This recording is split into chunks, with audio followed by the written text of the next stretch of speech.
Welcome to Stop Dating Losers. Don't forget to go to my website to sign up for free relationship coaching. Share this video with everyone you know and let us go ahead and begin, shall we? All right. What do we have here for our first comment? This man won't text me back or answer my calls. Should I show up at his house with flowers, a card, and food? Fellas, y'all know it best. Tell me what to do about this. No. What are you thinking? You don't just show up at somebody's house. Even if you guys have been texting back and forth, there's probably a reason why he hasn't answered you. You gotta chill out. So that's my advice for this lady here. I mean, not getting a text. You know, people are just freaking out too much over technology. You know, whatever happened to the good old days of giving them a call, and if they don't answer, well, wait till they call back. Unless you guys are officially together, you should pretty much leave it at that, unless you suspect the other person might be in some type of danger. But it's pretty much a no-brainer. You know, this type of anxiety, nervousness, fear and doubt, perhaps, it just doesn't do anybody good. You're in an unconfirmed situation. But she's specifically asking, you know, borderline stalking territory here. Borderline, not quite, obviously. Should I show up at his house with... No. Don't do that. Whether you're a guy or a lady, don't do this. All right, so she's asking men what to do about this. Just be patient. You guys are just texting. And yeah, worst case scenario, he moved on and he ghosted you. Be prepared for that, because that exists today, unfortunately. And that's about all I can tell you, because I mean, you're just going to make a bad situation worse. What if you show up at his house and he's with somebody else and there they are smooching? So you're going to get angry? You want to throw a little fisticuffs, get a little physical? It's just not going to happen. And either way you slice this, best case scenario, he eventually answers you back. Worst case scenario, you just got ghosted. Okay, let's go ahead and move on, because a bit of a no-brainer there. All right, but it still counts because people get anxious. You know, they overreact. It's easy. Single men, help the ladies. If we are interested in you, number 1, how should we approach you? Number 2, what should we avoid when approaching you? Okay, this is a really nice couple of questions here. Okay, how should we approach you? Well, like a normal person. Just go up to the guy you're interested in and say, hey, how's it going? You know, my name is so-and-so. He's going to know, exactly what you're up to, right? Because nobody just comes up to you and starts talking. So that's where you just have to let nature take its course. Get to know each other. You know, people overthink this. They're paralyzed in fear because, oh, what if he rejects me? What if she rejects me? You got to get over that. That's your greatest enemy, is yourself. If you have no confidence, how do you think the rest of the potential relationship is going to go? You guys aren't even in a relationship and you're already paralyzed with fear. I was so scared. I didn't even go up to... You got to stop it. You got a lot of growing up to do. Seriously. All right, so that takes care of number 1. Number 2, what should we avoid when approaching you? Avoid not being yourself. You always have to be yourself. Don't try to, like guys, they love to do this. Pick up lines, as cheesy as they are, or trying to play a persona, somebody they're not because somebody gave them bad relationship advice.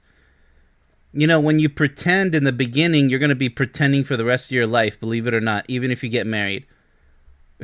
Don't go down that slippery slope. It's a very rough fall to the bottom. You don't want to play games from the very beginning. So the same applies to women. So don't approach him with a bad attitude, a nervous, fearful, guys, they want a strong, confident woman, just like women want a strong, confident man. It's It really is that straightforward. It should work both ways the same way. My name is, how's it going? You guys should know.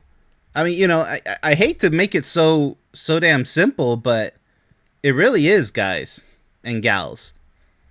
The more complicated you make it, the more awkward things are going to be, and the more likeliness that things are not going to gravitate towards the way you would like them to. What else could I tell you?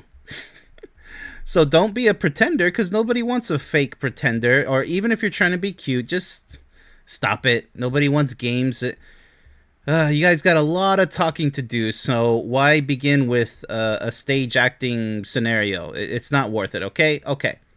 Fellas, what's one non-physical trait you look for in a woman? Personality.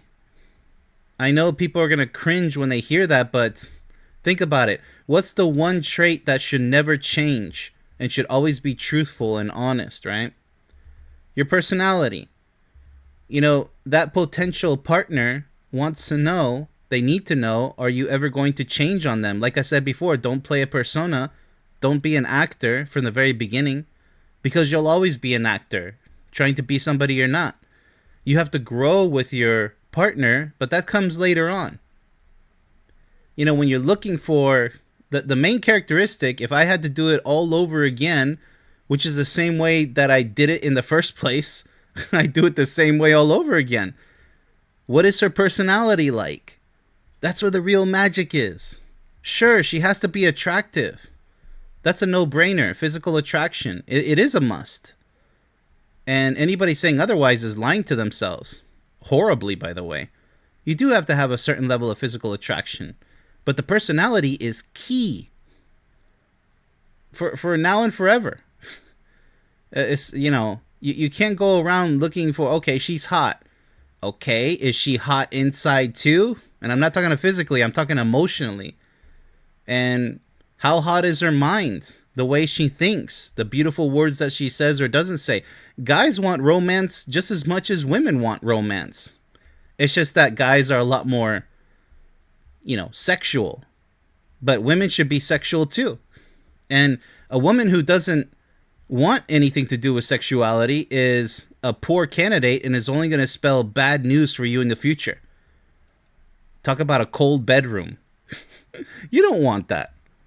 Guys, you don't want that. So women, if the guy isn't, you should celebrate when a guy is being flirtatious in a sexual way, as long as he's not acting like a total goofball and being disrespectful. So yeah, that's the number one non-physical trait that anybody should look for in a woman and a guy. A real man. Real men and real women have strong personalities that are positive. They're adorable. They're addicting. You're just always interested in what they have to say, how they think, how they feel, how you guys are vibing together, etc., etc. All right, next comment. Re-downloaded a dating app last night, only to remember why I deleted them and stayed away from men for a whole year. That's your problem. Sounds like a personal problem to me.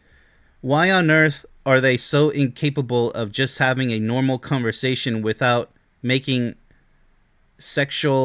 making it sexual? Immediate ick.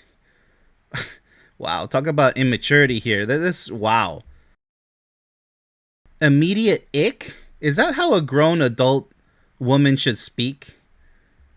Like, are we still in elementary school? Ew, the cooties. That's just immaturity right there. That says it all. That the last two words of this comment says it all about this person. Who cares about whatever she says in the beginning? None of it matters. You're dealing with an immature grown woman here. Immediate ick. And smack her face, right? That's what she's putting, the emoji.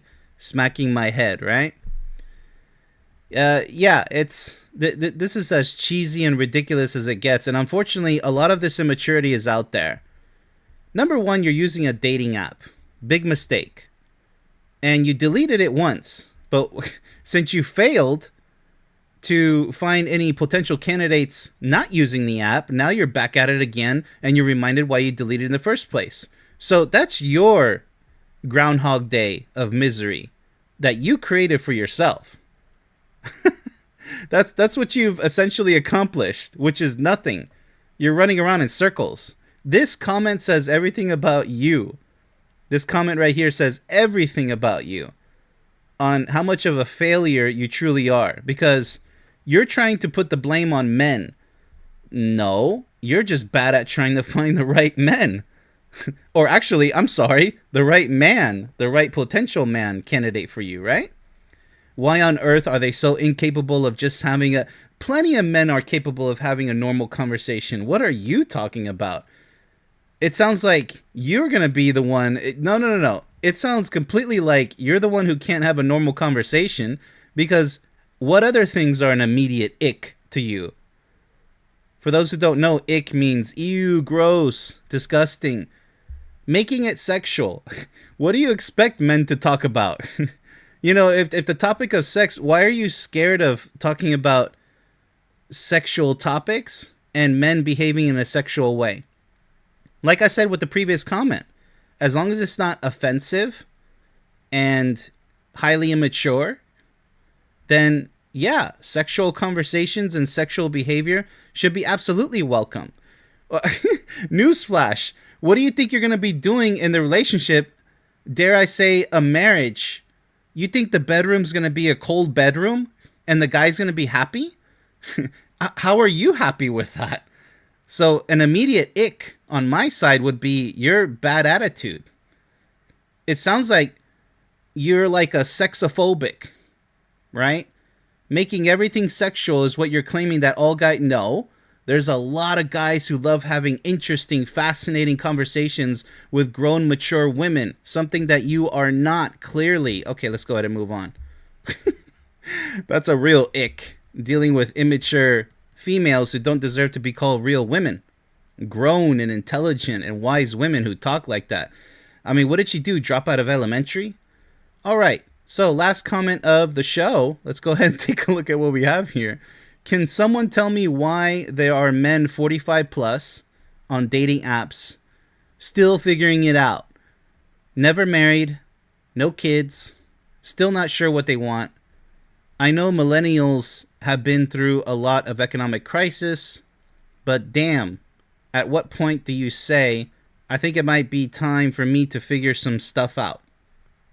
All right, can you be more specific?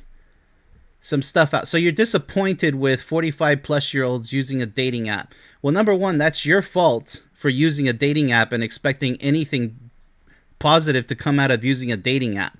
How low does your life have to be to utilize a dating app? You know the level of desperation that you're just as guilty as those men using the dating apps. So what? You want them to be married and have kids, which makes everything that much more complex. There's plenty of men in that scenario, single fathers, and they're single mothers too, and still not sure what they want. Of course they don't know what they want. That's why they're using a dating app just like you, because you don't know what you want. Because if you knew what you wanted, you would have found a person already, and you wouldn't be here whining and complaining. You see how this works? So while you're competing in the Olympics of failures, because that's what you're really... you won the gold medal already. You should might as well just call it quits. You can live at home with a vibrator and a cat. I mean, what's the alternative? Whine and complain about 45 plus year old men using dating apps. What are we talking about here?